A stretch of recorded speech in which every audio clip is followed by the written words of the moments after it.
नमस्कार दोस्तों, GK GS के प्रैक्टिस से 36 में आप सभी का स्वागत है। दोस्तों ये वीडियो सभी के लिए इम्पोर्टेंट होने वाला है। जो भी स्टूडेंट किसी भी एग्जाम की तैयारी कर रहा हो, जिसमें दोस्तों जनरल अवेयरनेस और जनरल साइंस से रिलेटेड क्वेश्चंस आते हैं, स्टैटिक जीके पूछा जाता है, उन सभी के लिए इम्पोर्टेंट होने वाला है। तो दोस्तों बने रहेगा वीडियो के अंत तक। चैनल को सब्सक्राइब कर लीजिएगा, वीडियो को लाइक कर दीजिएगा। चलिए क्वेश्चंस को शुरू करते हैं। दोस्तों पहला क्वेश्चन है, विजयनगर के मध्यकालीन नगर को क्या कहा जाता है? विजयनगर के मध्यकालीन नगर को क्या कहा जाता है? तो इसका आंसर हो जाएगा दोस्तों हम्पी। ऑप्शन नंबर 2 सही हो जाएगा दोस्तों, हम्पी। ऑप्शन नंबर 2 सही हो जाएगा, हम्पी।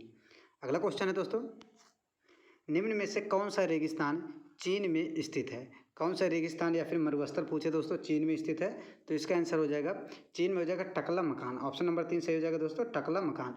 बहुत ही इंपॉर्टेंट क्वेश्चन बनता है दोस्तों, वेरी इंपॉर्टेंट क्वेश्चन बनता है। ये पाँचों के पाँचों ऑप्शन जो हैं सभी के सभी वेरी इंपॉर्टेंट होने वाले हैं। तो दोस्तों अगर बात करें आटागामा मरुस्थल कहाँ पड़ता है? आटागामा मरुस्थल पड़ता है दोस्तों चिली में। कहाँ पड़ता है दोस्तों? चिली में। याद रखिएगा दोस्तों, चिली में। आटागामा मरुस्थल चिली में, और ये दक्षिण अमेरिका के कॉन्टिनेंट में स्थित है। दोस्तों सहारा मरुस्थल कहाँ पड़ता है? सहारा की बात करें दोस्तों तो उत्तरी अफ्रीका में।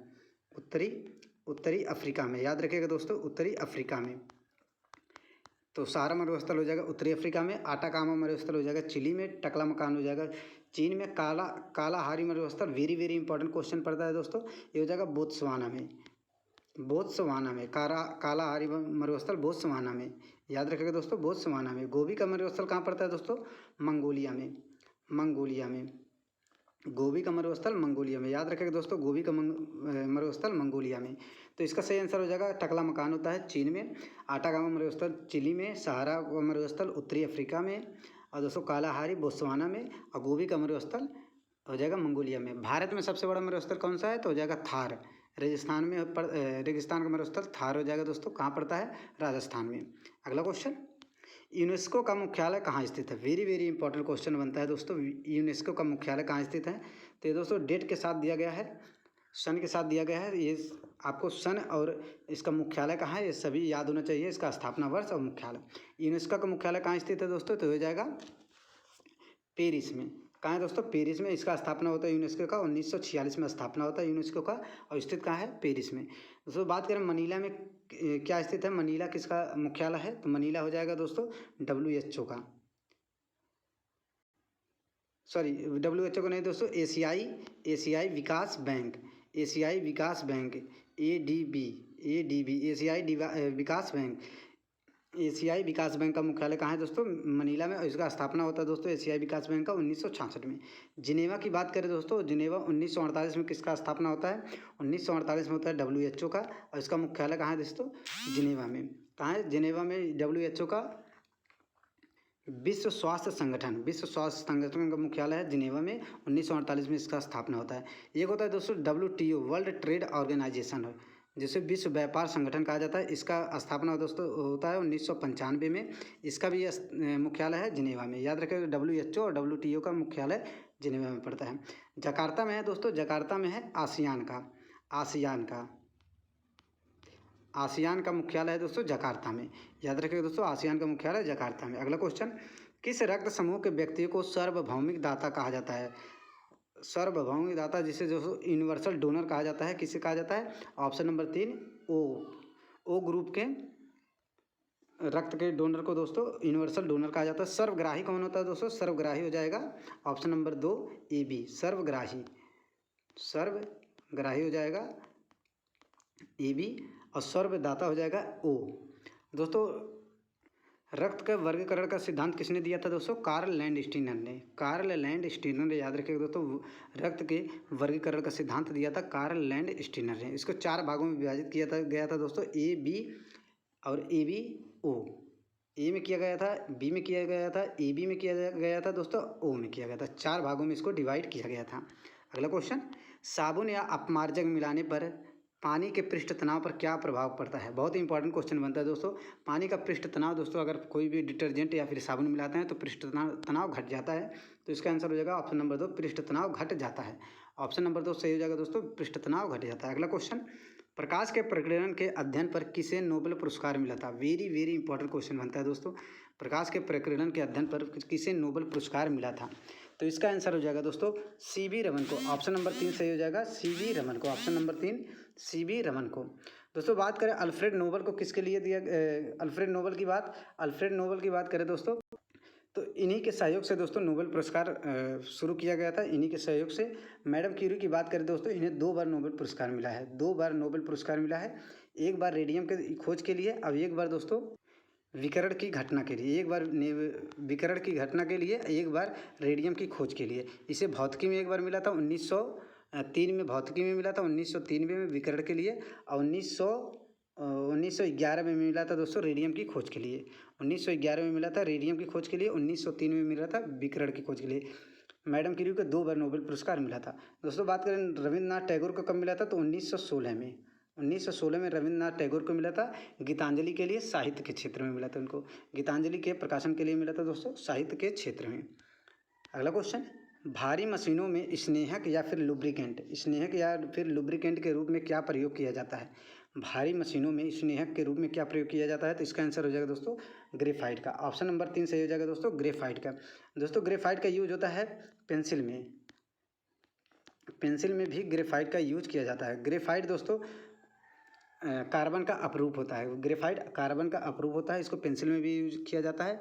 ये दोस्तों ऊष्मा का चालक होता है, याद रखिएगा दोस्तों ऊष्मा का चालक होता है। अगला क्वेश्चन, पोलो खेल में खिलाड़ियों की संख्या कितनी होती है। बहुत ही इंपॉर्टेंट क्वेश्चन बनता है दोस्तों, पोलो खेल में खिलाड़ियों की संख्या कितनी होती है, तो इसका आंसर हो जाएगा पोलो में दोस्तों 4 होते हैं। ऑप्शन नंबर 3 सही हो जाएगा दोस्तों, पोलो में 4 होते हैं। और दोस्तों बात करेंगे 7 किस खेल में होते हैं, 7 हो जाएंगे वाटर पोलो में हो जाएंगे 7, और पोलो खेल में होते हैं दोस्तों 4, और 9 होते हैं दोस्तों खो खो में। याद रखिएगा दोस्तों खो खो में होते हैं 9, खो खो में कितने होते हैं 9, और 6 किस में होते हैं दोस्तों 6 हो जाएंगे वाली में हो जाएंगे 6। दोस्तों हॉकी में कितने होते हैं, हॉकी में 11 होते हैं। क्रिकेट में 11 होते हैं, याद रखिएगा हॉकी और क्रिकेट में 11 होते हैं। वाटर पोलो में 7 होते हैं, खो खो में 9 खिलाड़ी होते हैं, और दोस्तों पोलो में अगर बात करें पोलो में 4 होते हैं, वॉलीबॉल में 6 होते हैं। सभी याद रख लीजिएगा। अगला क्वेश्चन, किसी वस्तु या नाव, कोई वस्तु हो या फिर नाव का पानी में तैरना किस सिद्धांत पर कार्य करता है। दोस्तों, तो हो जाएगा उत्प्लावन का सिद्धांत। ये किसने दिया था दोस्तों, आर्किमिडीज ने। आर्किमिडीज का सिद्धांत आता है। आर्किमिडीज का कौन सा सिद्धांत है दोस्तों, उत्प्लावन का सिद्धांत आता है, आर्किमिडीज ने दिया था। दोस्तों बात करें फैराडे का नियम किससे संबंधित है, तो हो जाएगा दोस्तों विद्युत मोटर से। फैराडे का नियम हो जाता है विद्युत मोटर से संबंधित है फैराडे का नियम। विद्युत मोटर किस पे कार्य करता है, फैराडे के नियम से। फ्लेमिंग का नियम होता है दोस्तों विद्युत चुंबकीय प्रेरण का सिद्धांत किसने दिया था, फ्लेमिंग ने। ओम का नियम दोस्तों विद्युत धारा किससे संबंधित है, ओम के नियम से। फ्लेमिंग के नियम हो जाएगा विद्युत चुंबकीय प्रेरण। फैराडे का नियम हो जाता है दोस्तों विद्युत मोटर।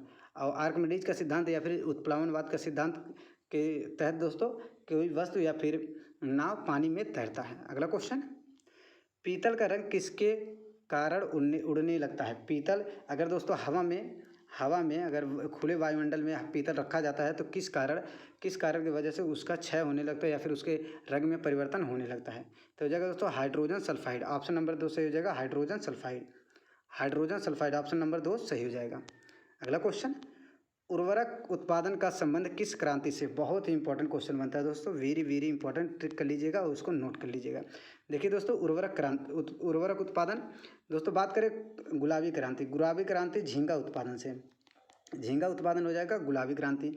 भूरी क्रांति हो जाता है दोस्तों भूरी क्रांति हो जाता है उर्वरक उत्पादन हो जाएगा। पीली क्रांति तिलहन उत्पादन हो जाएगा, पीली क्रांति तिलहन। और श्वेत क्रांति हो जाएगा दोस्तों दुग्ध उत्पादन हो जाएगा, श्वेत क्रांति दुग्ध उत्पादन। सभी के सभी आप लोग याद कर लीजिए। गुलाबी क्रांति झींगा उत्पादन, भूरी क्रांति उर्वरक उत्पादन, पीली क्रांति तिलहन उत्पादन, और दुग्ध क्रांति हो जाएगा श्वेत क्रांति दुग्ध उत्पादन। तो इसका आंसर हो जाएगा दोस्तों भूरी क्रांति। ऑप्शन नंबर 2 सही हो जाएगा भूरी क्रांति। अगला क्वेश्चन, तृतीय बौद्ध संगीति किसके शासनकाल में हुआ। वेरी इंपॉर्टेंट क्वेश्चन बनता है दोस्तों, बहुत ही इंपॉर्टेंट क्वेश्चन बनता है। तृतीय बौद्ध संगीति किसके शासनकाल में हुआ था, तो इसका आंसर हो जाएगा दोस्तों अशोक के शासनकाल में। कहाँ पर होता है, पाटलिपुत्र में। अशोक के शासनकाल में होता है दोस्तों, पाटलिपुत्र में होता है। याद रखिएगा ऑप्शन नंबर 3 सही हो जाएगा दोस्तों, अशोक के शासनकाल में पाटलिपुत्र में होता है। और दोस्तों बात करें पहला बौद्ध संगीति कब होता है, तो पहला बौद्ध संगीति होता है कालाशोक के शासनकाल में। ये होता है पहला, ये होता है दोस्तों दूसरा, ये होता है तीसरा और ये होता है चौथा। याद रखिएगा दोस्तों, चौथा। तो प्रथम बौद्ध संगीति अगर पूछे तो कालाशोक के शासनकाल में होता है। कहाँ पर? वैशाली में होता है दोस्तों। और ईस्वी पूछे 483 ईस्वी पूर्व। दूसरा पूछे तो हो जाएगा दूसरा कनिष्क के शासनकाल में। सॉरी दोस्तों, ये मिसप्रिंटिंग है, मिसप्रिंट हो जाएगा। तो अगर पूछे दोस्तों तीसरी बौद्ध संगीति होता है अशोक के शासनकाल में पाटलिपुत्र में। अब पहला बौद्ध संगीति होता है दोस्तों अजात शत्रु के शासनकाल में राजगिरी में होता है। राजगिरी में ये होता है पहला, और डेट इसमें मिसप्रिंट है दोस्तों, डेट हो जाएगा 483 ईस्वी पूर्व। और दूसरा होता है दोस्तों कालाशोक के शासनकाल में दूसरा होता है, और ये होता है दोस्तों वैशाली में। और इसका ईस्वी हो जाएगा दोस्तों 383 ईस्वी पूर्व। और दोस्तों बात करें कि चौथा कब होता है, कुंडलवन कश्मीर में होता है। ये चौथा ये होता है प्रथम शताब्दी या फिर 95 ईस्वी पूर्व। ये थोड़ा मिसप्रिंट है, आप लोग देख लीजिएगा दोस्तों। अगला क्वेश्चन, संविधान के दोनों सदनों की संयुक्त बैठक का प्रावधान किस अनुच्छेद में दिया गया है? संविधान के दोनों सदनों की संयुक्त बैठक का प्रावधान किस अनुच्छेद में दिया गया है? तो इसका आंसर हो जाएगा दोस्तों अनुच्छेद 108 में। ऑप्शन नंबर 2 सही हो जाएगा दोस्तों, अनुच्छेद 108 में। दोनों सदनों के संयुक्त बैठक का प्रावधान दिया गया है अनुच्छेद 108 में। अनुच्छेद 124 किससे संबंधित है दोस्तों? तो ये हो जाएगा दोस्तों उच्चतम न्यायालय का गठन। उच्चतम न्यायालय का गठन दिया गया है दोस्तों। अनुच्छेद 123 दिया है राष्ट्रपति का अध्यादेश दिया गया है, राष्ट्रपति द्वारा अध्यादेश जारी। अनुच्छेद 326 में दिया गया है दोस्तों वोट डालने का अधिकार। अनुच्छेद 326 में दिया गया है वोट डालने का अधिकार। याद रखिएगा दोस्तों, वोट डालने का अधिकार अनुच्छेद 326 में दिया गया है। अनुच्छेद 123 में दिया गया है राष्ट्रपति द्वारा अध्यादेश। अनुच्छेद 108 में दिया गया है संविधान के दोनों सदनों की संयुक्त बैठक। अनुच्छेद 124 में दिया गया है दोस्तों उच्चतम न्यायालय का गठन। अगला क्वेश्चन, शरीर में ऑक्सीजन का परिवहन कैसे होता है? दोस्तों? तो इसका आंसर हो जाएगा रक्त द्वारा। ऑप्शन नंबर 1 हो जाएगा दोस्तों रक्त द्वारा। दोस्तों बात करें यकृत में कौन सा क्या स्रावित होता है दोस्तों? यकृत में पित्त कहाँ से स्रावित होता है दोस्तों? पित्त कहाँ से स्रावित होता है? तो ये हो जाएगा यकृत से।